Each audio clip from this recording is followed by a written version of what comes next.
Hello guys, எல்லாரும் எப்படி இருக்கீங்க? இன்னைக்கு நான் உங்களுக்காக சமீபத்தில் ஹிந்தியில் ரிலீஸ் ஆன ஒரு தரமான கோர்ட் ரூம் ட்ராமா தான் கொண்டு வந்திருக்கேன். படத்தோடைய பேர் தி இந்தியா ஸ்டோரி. இந்த படத்தோட ஒன்லைன் என்னன்னு பார்த்தீங்கன்னா, படத்தில் வர ஹீரோவான யோகேஷ்ன்ற நபர் தன்னுடைய 7 வயசு பெண் குழந்தையோட மரணத்துக்கு பின்னாடி இந்திய விவசாயிகளும் அவங்க விவசாயத்தில் பயன்படுத்தக்கூடிய பூச்சிக்கொல்லி மருந்துகள், அந்த மருந்துகளை உருவாக்குற கார்பரேட் கம்பெனிஸ், இவங்க தான் என் குழந்தையோட மரணத்துக்கு பின்னாடி இருக்கக்கூடிய கொலைகாரங்க.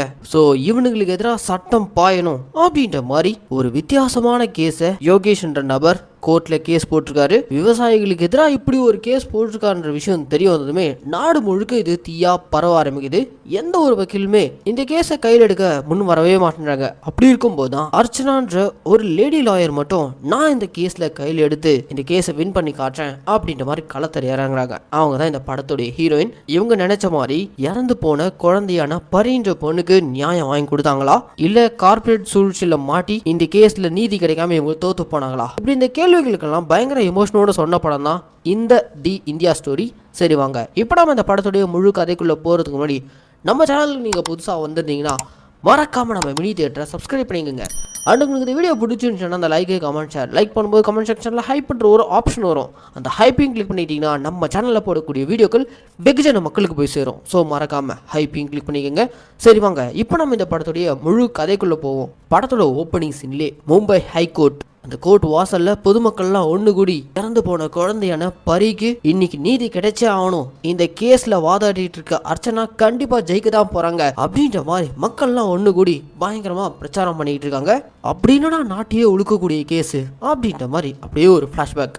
அந்த ஃபிளாஷ்பேக்ல யோகேஷ் என்ற நபர், இவர் ஒரு ஆர்மி ஆஃபீஸர். இவர் இப்போ போலீஸ் ஸ்டேஷன் போயிட்டு என்னுடைய 7 வயசு பெண் குழந்தையான பரிய கொலை பண்ணிட்டாங்க, தயவு செஞ்சு இந்த கேஸை எடுத்துக்கங்க அப்படின்ற மாதிரி போய் கெஞ்சிக்கிட்டு இருக்காரு. யோ, யாரையா கொலை பண்ணா, யாரு மேலேயா கேஸ் போடணும் அப்படின்ற மாதிரி அந்த ஸ்டேஷனில் இருக்கவங்கலாம் கேட்க, என் குழந்தையோட மரணத்துக்கு பின்னாடி இந்த இந்திய விவசாயிகளும் விவசாயிகளுக்கு பின்னாடி இருக்கக்கூடிய அந்த கார்பரேட் முதலாளிகளும் தான். ஸோ அவங்களுக்கு எதிராக தான் நான் கேஸ் போட வந்திருக்கேன் அப்படின்ற மாதிரி இவர் போலீஸ் ஸ்டேஷனில் போய் சொல்ல, யோ உன்னையா பைத்தியமா பிடிச்சிருக்கு, கேஸ் எல்லாம் எடுக்க முடியாது, இவனை பிடிச்சி வெளில தள்ளுங்கயா அப்படின்ற மாதிரி யோகேஷோடைய கழுத்தை பிடிச்சி வெளியில தள்ளிடுறாங்க. அதுக்கப்புறமும் யோகேஷ் விடுற மாதிரி இல்லை, ஒவ்வொரு வக்கீலாக தேடி போறாரு. ஆனால் ஒருத்தருமே இவருடைய கேஸை கையில் எடுக்கவே பயப்படுறாங்க. இப்படி இருக்கும்போது தான் புதுசாக வக்கீல் தொழிலுக்கு வந்திருக்கக்கூடிய அர்ச்சனான்ற ஒரு பொண்ணு, இவங்க தான் அந்த படத்தோடைய ஹீரோயின். நான் உங்க கேஸை எடுத்து வாதாடுறேன் அப்படின்ற மாதிரி யோகேஷோட கேஸை கையில் எடுக்கிறாங்க. அப்படி கையில் எடுத்து விசாரிக்கும் போது தான் இவருடைய 7 வயசு பெண் குழந்தையான பரின்றவங்க கேன்சர் நோயால் பாதிக்கப்பட்டு சமீபத்தில் தான் ஹாஸ்பிட்டலில் உயிரிழந்திருக்காங்க. தான் பெண் குழந்தையோட இந்த நிலைமைக்கு காரணமே இந்த நாட்டுடைய விவசாயிகளும் விவசாயிகளுக்கு பின்னாடி இருக்கக்கூடிய அந்த கார்பரேட் முதலாளிகள், அவனுக்கு விற்கக்கூடிய ஃபெர்டிலைசர்ஸ், பூச்சிக்கொல்லி மருந்துகள், அதோடைய பாதிப்பு நம்ம கொஞ்சம் கூட எதிர்பார்க்காத லெவலில் நாடு முழுக்க பரவி இருக்கு. இதை நாம் இப்படியே விட்டால் நாளைக்கு நாடே சுடுகாடாயிடும். இதெல்லாம் புரிஞ்சுக்கிட்ட அர்ச்சனா அடுத்த நாளே கோர்ட்டுக்கு இந்த கேஸை கொண்டு போகிறாங்க. அப்படி கோர்ட்டுக்கு கொண்டு போனதும் அங்கே இந்த கேஸோடைய தீவிரத்தை அர்ச்சனா ஜட்ஜு கிட்ட பயங்கரமா எக்ஸ்பிளைன் பண்ணிட்டு இருக்காங்க. அப்போ இந்த கேஸை உடைக்கிற விதமா எதிர்த்தரப்பு வக்கீலா அந்த கார்பரேட் கம்பெனிக்காரங்க ஒரு வக்கீல வச்சிருக்காங்க. அந்த ஆள் வந்து, எங்க இந்த கேஸ் எல்லாம் கோர்ட் வரைக்கும் வந்திருக்கவே கூடாது, நீங்க யார் மேல கேஸ் போட்டிருக்கீங்க, நம்ம நாட்டுடைய முதுகெலும்புகளான விவசாயிகள் மேல. மக்களே, உங்களை எத்தனை பேர் விவசாயிகளா இருக்காங்க அப்படின்ற மாதிரி அந்த கோர்ட்ல இருக்க பொதுமக்களை பார்த்து கேட்க, அங்க இருக்க முக்காவாசி பேர் அவங்களுடைய அப்பா அம்மா எல்லாம் விவசாய தொழில் தான் இருக்காங்க. இங்க வாதாடிட்டு இருக்க அர்ச்சனா உங்க எல்லாரையும் தான் குற்றவாளின்னு சொல்லிட்டு இருக்காங்க, இது எப்படி ஏத்துக்க முடியும்? அது போக யோகேஷோட பெண் குழந்தையான பரி கேன்சர் நோயால பாதிக்கப்பட்டு இறந்து போயிருக்காங்க, அதுக்கும் இந்த கேஸ்க்கும் என்ன சம்பந்தம் அப்படின்ற மாதிரி இந்த கேஸை உடச்சி விடுறதுலே இருக்காங்க. ஆனா ஸ்ட்ராங்கா நம்ம அர்ச்சனா, நான் விவசாயிகளை மட்டும் குற்றவாளின்னு சொல்லல, அவங்களுக்கு பின்னாடி இருக்கக்கூடிய கார்பரேட் முதலாளிகள் அவங்களுடைய லாப வெறிக்காக காய்கறிகளையும் பழங்களையும் இயற்கைக்கு மாறா அதிகமாக உற்பத்தி பண்றதுக்காக அவங்க பயன்படுத்தக்கூடிய அந்த ஃபெர்டிலைசர்ஸ், பூச்சிக்கொல்லி மருந்துகள், அந்த ரசாயனங்கள், இதெல்லாம் சேர்ந்து உற்பத்தி ஆகக்கூடிய காய்கறிகளையும் பழங்களையும் நம்ம சாப்பிட்டா நாளைக்கு நம்ம நாட்டில் இருக்க பாதி பேருக்கு இந்த மாதிரி புற்றுநோய் வந்திருக்கும் அப்படின்ற மாதிரி தீவிரமா அவங்களுடைய வாதத்தை முன் வச்சுட்டு இருக்காங்க. இந்த கேஸ்ல இருக்க தீவிரத்தன்மையை இப்பதான் ஜட்ஜே உணர்றாரு.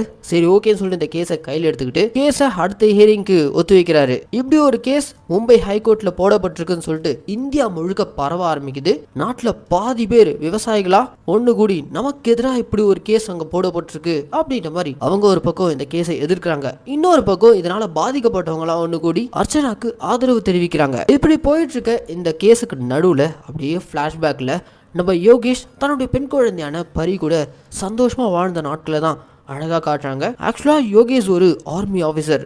அவர் லீவுக்கு வரும்போதெல்லாம் தான் பெண் குழந்தை கூட ரொம்ப சந்தோஷமான தருணங்களோட நேரத்தை செலவழிப்பாரு.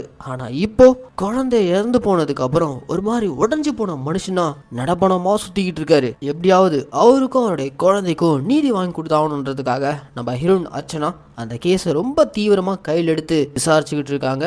இப்படி ஒரு விசாரணை ஒரு பக்கம் நடந்துட்டு இருக்க விவசாயிகளுக்கு மத்தியில இவளுக்கான எதிர்ப்பு ரொம்ப ஜாஸ்தியா போயிட்டே இருக்கு. ஆனா நம்ம ஹீரோயின் அர்ச்சனா விடுற மாதிரி இல்ல.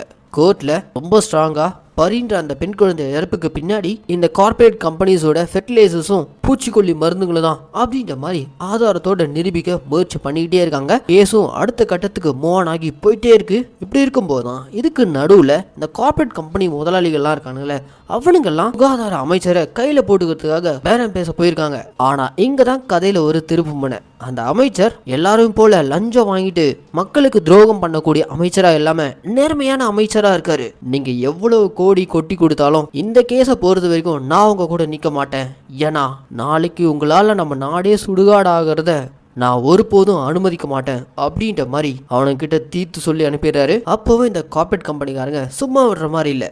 கோர்ட்ல ஹீரோயினுக்கு எதிராக ஒரு ஸ்ட்ராங்கான வக்கீல களத்துல இறக்கி வர்றாங்க. அந்த வக்கீலோட பேர் தான் அக்னிகோத்ரி. அவர் வந்து பாயிண்டா அடிக்கிறாரு. நம்ம நாட்டுல எத்தனையோ பேர் கேன்சர் நோயால பாதிக்கப்பட்டு இறந்து போறாங்க. அவங்க எல்லாரும் இந்த மாதிரி இறந்து போன கேன்சர் நோயாளிக்கு பின்னாடி இந்த நாட்டுடைய விவசாயிகளும் கார்பரேட் கம்பெனிக்காரங்களும் பொறுப்பேற்றுக்கணும்லாம் வந்து கோர்ட் ஏறி கேஸ் போட்டு சண்டை போடுறது இல்ல. முதல்ல இப்படி ஒரு கேஸ் கோர்ட்ல எடுத்துருக்கவே கூடாது, தயவு செய்து இதை தள்ளுபடி பண்ணிடுங்க அப்படின்ற மாதிரி அந்த அக்னிகோத்ரி மொத்தமா இந்த கேஸையே முடிச்சு விட பாக்குறாரு. ஆனா நம்ம ஹீரோயின் விடுற மாதிரி இல்ல. இந்த நேர்மையான சுகாதார அமைச்சர் இருக்காருல்ல, அவரை கோர்ட்டுக்கு கூட்டு வந்து பயங்கரமான பாயிண்ட்ஸா முன்வைக்கிறாங்க. அதுல குறிப்பா நம்ம நாட்டுல பால் தேவை எப்பவுமே அதிக அளவில் இருக்கும். ஏன்னா நம்ம நாட்டுடைய பாப்புலேஷன் அந்த அளவுக்கு அதிகமா இருக்கு. என்னதான் நம்ம நாட்டுல பாலுடைய டிமாண்ட் அதிகமா இருந்தாலும் அந்த டிமாண்டை மொத்தமா பூர்த்தி பண்ற அளவுக்கு அதிக அளவுல பால் உற்பத்தி பண்ணிட்டு இருக்கோம். எப்படி இது சாத்தியம்? இப்படி ஒரு விஷயம் நடக்க சாத்தியமே இல்லை. ஆனா இங்க சாத்தியப்படுத்திட்டு இருக்காங்க. இதுக்கு பின்னாடி இருக்கக்கூடிய காரணம் என்ன அப்படின்ற மாதிரி நம்ம ஹீரோயின் பாயிண்டா கேள்வி கேட்க அங்க ஜட்ஜ் வந்து இதுக்கும் பின்னாடி ஏதோ உண்மைகள் இருக்கும் போல இருக்கு. சரி, ஓகே, உங்களுக்கு ஸ்பெஷலான ஒரு ஆஃபீஸரை அப்பாயின்ட் பண்றேன், அவங்க கூட போயிட்டு நீங்க இந்த பாலுக்கு பின்னாடி இருக்கக்கூடிய ஸ்கேமையும் கொண்டு வாங்க அப்படின்ற மாதிரி அனுப்பி வர்றாரு. அடுத்த சீன்லயே நம்ம ஹீரோயின் ரத்தோர்ன்ற ஆபீசரை இப்படி ஒரு ஸ்கேமை வெளிக்கொண்டு வரதுக்காக கூட சேர்த்துக்கிட்டு சமீபத்துல இந்த பால் உற்பத்தி கேஸ்ல கைதான 2 குற்றவாளிகளை ஜெயிலுக்குள்ள போய் சந்திக்கிறாங்க. இந்த 2 குற்றவாளிகளும் சாதாரண ஆட்களே கிடையாதுங்க. மாடே இல்லாம பாலை உற்பத்தி பண்றானுங்க. எப்படின்னா அவனுங்க ஒரு ஸ்பெஷலான கெமிக்கல்ஸ் வச்சிருக்கானுங்க. அந்த கெமிக்கல்ஸை பயன்படுத்தி 2 நிமிஷத்துல ஃப்ரெஷ்ஷான பாலை உருவாக்கிடுறானுங்க. இது முழுக்க கெமிக்கல்ஸான உற்பத்தி செய்யப்பட்ட பால். இப்படி இயற்கைக்கு புறம்பா செயற்கையா உருவாக்கக்கூடிய பால் நாடு முழுக்க பரவிச்சுன்னா என்ன ஆகும் கொஞ்சம் யோசிச்சு பாருங்க அப்படின்ற மாதிரி ஹீரோயின் ரத்தோரை பார்த்து கேட்க ரத்தோர் ஒரு மாதிரி ஆடி போய் நிற்கிறாரு. ஏன்னா அவரு அதிக அளவில் மில்க் ஸ்வீட்ஸ் மில்க் ப்ராடக்ட் எல்லாம் சாப்பிடக்கூடியவர். ஸோ அவருக்கே இப்போ வந்து இவ்வளோ நாள் இந்த மாதிரி கெமிக்கலை தான் நம்ம சாப்பிட்டு இருந்தோமா அப்படின்ற மாதிரி ஷாக் ஆகுறாரு. இந்த விஷயம் அடுத்த கட்டமா டாக்டர்ஸ் கிட்ட இவங்க உற்பத்தி பண்ண அந்த பாலை காமிச்சு விசாரிக்கும் போதுதான் இதெல்லாம் முழுக்க கெமிக்கல்ஸ்லேயே உருவாக்கப்பட்ட ஆர்டிபிஷியல் மில்க். இதை மட்டும் மக்கள் அதிக அளவில் பயன்படுத்திட்டு இருந்தாங்கன்னா நம்ம நாட்டில் இருக்க 3/4 பேருக்கு கன்ஃபார்ம் கேன்சர் வர்றது உறுதி அப்படின்ற மாதிரி அந்த டாக்டர் சொல்றாரு. இப்படி திடுக்கிடும் தகவல்களா அடுத்தடுத்து இவங்களுக்கு கிடைச்சிக்கிட்டே இருக்க இது மட்டும் இல்லைங்க, நீங்க பார்க்க வேண்டியது இன்னும் நிறைய இருக்கு அப்படின்ற மாதிரி நம்ம ஹீரோயின் அர்ச்சனா ஆஃபீஸர் ரத்தோரை கூட்டிட்டு ஒரு ரயில்வே கம்பார்ட்மெண்ட் கிட்ட கூட்டு போயிருக்காங்க. அந்த கம்பார்ட்மெண்ட் முழுக்க எல்லாருமே கேன்சர் நோயாளிகள். இவங்க எல்லாருமே இந்த மாதிரி கலப்படமான உணவுகளை சாப்பிட்டு பாதிக்கப்பட்டவங்க தான். இதெல்லாம் பார்த்து ரத்தோர் ஒரு மாதிரி அதிர்ச்சி ஆகுறாரு. அப்பதான் நம்ம ஹீரோயினை பார்த்து, நீங்க இந்த கேஸ்ல இவ்வளவு மும்மரமா இருக்கீங்களே, இந்த கேஸ் போட்ட யோகேஷ் யாரு, அவரை பத்தின விஷயங்கள்லாம் உங்களுக்கு தெரியுமா அப்படின்ற மாதிரி ஹீரோயினை பார்த்து கேட்க இந்த இடத்துல தான் நம்ம ஹீரோயின் யோகேஷ் யாருன்ற ஃபிளாஷ்பேக்கை ஓப்பன் பண்றாங்க. அந்த ஃபிளாஷ்பேக்ல யோகேஷ் ஒரு இந்த நாட்டுக்காக எல்லையில எதிரிகள் கூட சண்டை போடுற ஒரு ஆர்மி ஆபீசர். நாட்டுக்காக அவர் செய்யக்கூடிய கடமைகள்லாம் முடிச்சுட்டு ரிட்டர்ன் வீட்டுக்கு வந்தா வீட்டுல இவருடைய உலகமான பரின்ற அந்த பெண் குழந்தை. ஆனா அந்த குழந்தைய இப்போ உயிரோடு இல்லை. இதுல நான் உங்களுக்கு இன்னொரு உண்மையும் சொல்லணும்னா அந்த பரின்ற பெண் குழந்தையோட அம்மாவே நான் தான் அப்படின்ற மாதிரி அர்ச்சனா இந்த ஃபிளாஷ்பேக்கை சொல்லிட்டு இருக்காங்க. ஸோ யோகேஷும் அர்ச்சனாவும் கணவன் மனைவி. இவங்களுக்கு பிறந்த குழந்தை தான் பரி. சில நாட்களுக்கு முன்பு மோசமான கேன்சர் நோயால் பாதிக்கப்பட்டு இவங்களுடைய பெண் குழந்தை பரி இறந்து போயிருக்கா.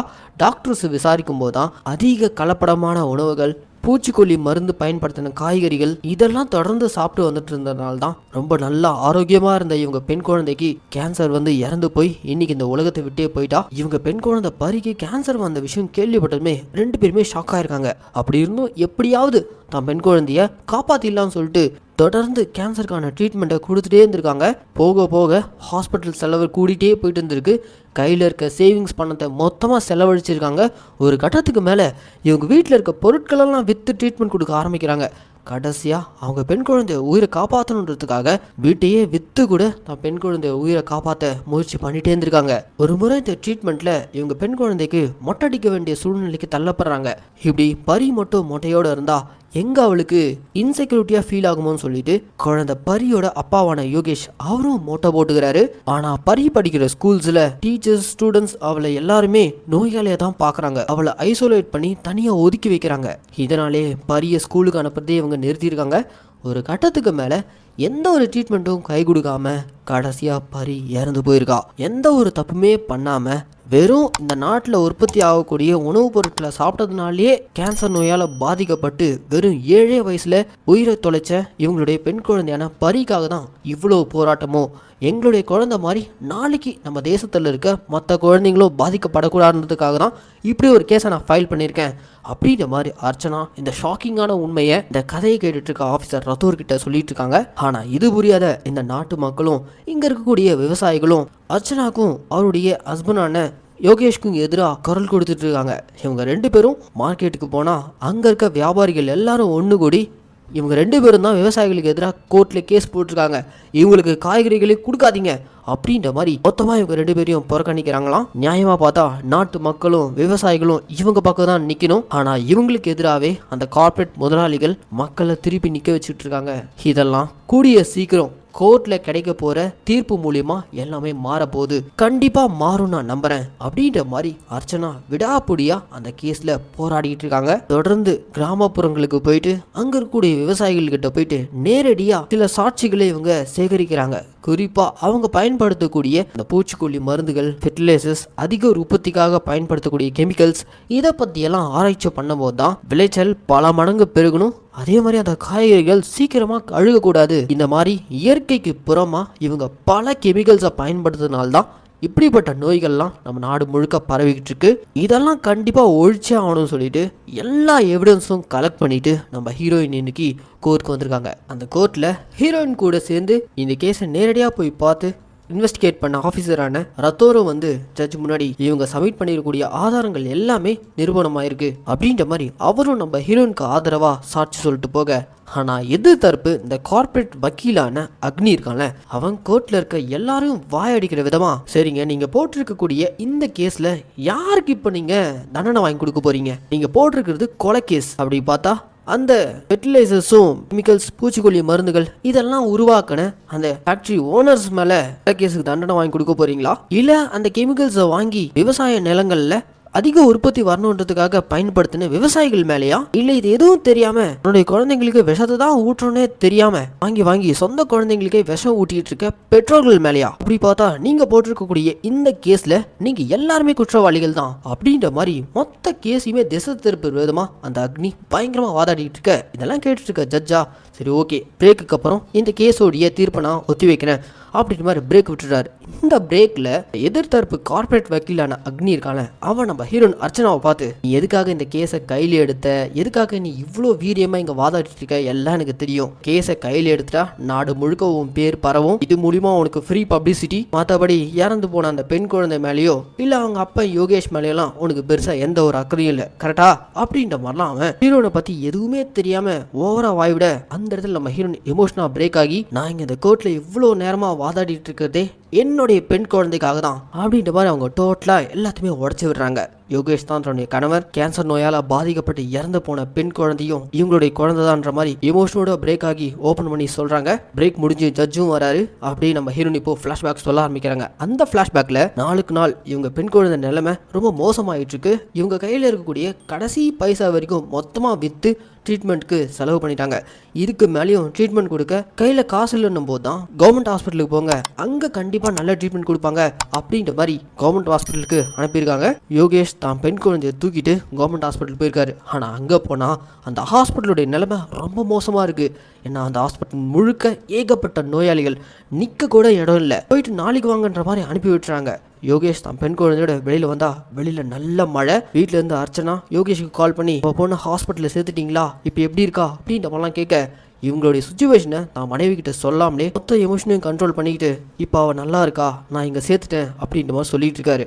ஆனால் அந்த கொற்ற மலையில நினைஞ்சபடியே அடுத்த நாள் காலையில் விடியும் போது பொண்ணுடைய உயிரை எப்படியாவது காப்பாற்றணும்னு சொல்லிட்டு சுற்றிக்கிட்டு இருந்த யோகேஷால அவர் பொண்ணுடைய உயிரை காப்பாற்ற முடியல. அவ்வளோதான், இறந்து போன இவங்க பெண் குழந்தையோட உடலை தூக்கிட்டு இவர் வீட்டுக்கு வராரு. வீட்டில் நம்ம ஹீரோன் உடஞ்சி கதறி ஆட ஆரம்பிக்கிறாங்க.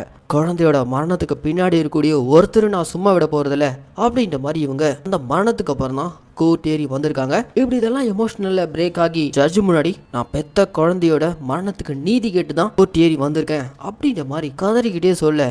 ஆனால் எதிர்த்தரப்பு வக்கீலான அக்னி இருக்கான அவன் ரொம்ப கேஷுவலா என் சொந்தத்தில் கூட தான் ஒரு அக்கா பொண்ணு இந்த மாதிரி கேன்சர் நோயால் பாதிக்கப்பட்டு இறந்து போனா அதுக்காக எல்லாரும் கார்பரேட் கம்பெனிக்கு எதிராகவும் விவசாயிகளுக்கு எதிராகவும் கேஸ் போட்டு சுத்திக்கிட்டு இருக்காங்களா, இந்த பாருங்க மரணம்ன்றது ஒரு இயற்கை, அதை நம்ம ஏத்துக்கிட்டு கடந்து தான் போகணும் அப்படின்ற மாதிரிலாம் அவன் ரொம்ப கேஷுவலா ஆன்சர் பண்ணிட்டு இருக்க.